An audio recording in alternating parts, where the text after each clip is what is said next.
ঢাকা বিশ্ববিদ্যালয়ের অপরাজেয় বাংলার পাদদেশে অবস্থান নিয়েছেন নিপীড়ন বিরোধী শিক্ষক সমাজ। এছাড়া ঢাকা বিশ্ববিদ্যালয় ক্লাবে অনুষ্ঠিত হবে নীল দলের কর্মসূচি। বিস্তারিত জানাতে যোগ দিচ্ছেন সহকর্মী হাসান ওয়ালি। আজ শিক্ষকরা কি বলছেন?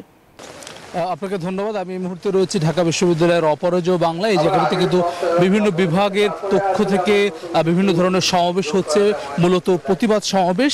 শিক্ষার্থীদের প্রতি যে হামলা বা পুলিশি গ্রেফতার, আটক, তার প্রতিবাদে বিভিন্ন বিভাগের শিক্ষকরা এই জায়গাটিতে দাঁড়িয়েছেন।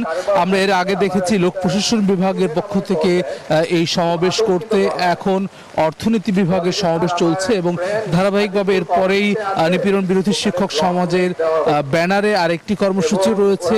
আমরা জানি যে কোটা সংস্কার আন্দোলনকে কেন্দ্র করে শিক্ষার্থীদের যে আন্দোলন, তার সঙ্গে কিন্তু শিক্ষকরা বিভিন্ন বিশ্ববিদ্যালয়ে নামছেন, সমাবেশ করছেন, বিভিন্ন ধরনের কর্মসূচি করছেন। তারই অংশ হিসেবে আজকেও ঢাকা বিশ্ববিদ্যালয়ের ধারাবাহিক এমন কর্মসূচি। একই সঙ্গে একটু পরেই ঢাকা বিশ্ববিদ্যালয় ক্লাবে নীল দলের পক্ষ থেকে একটি কর্মসূচি রয়েছে।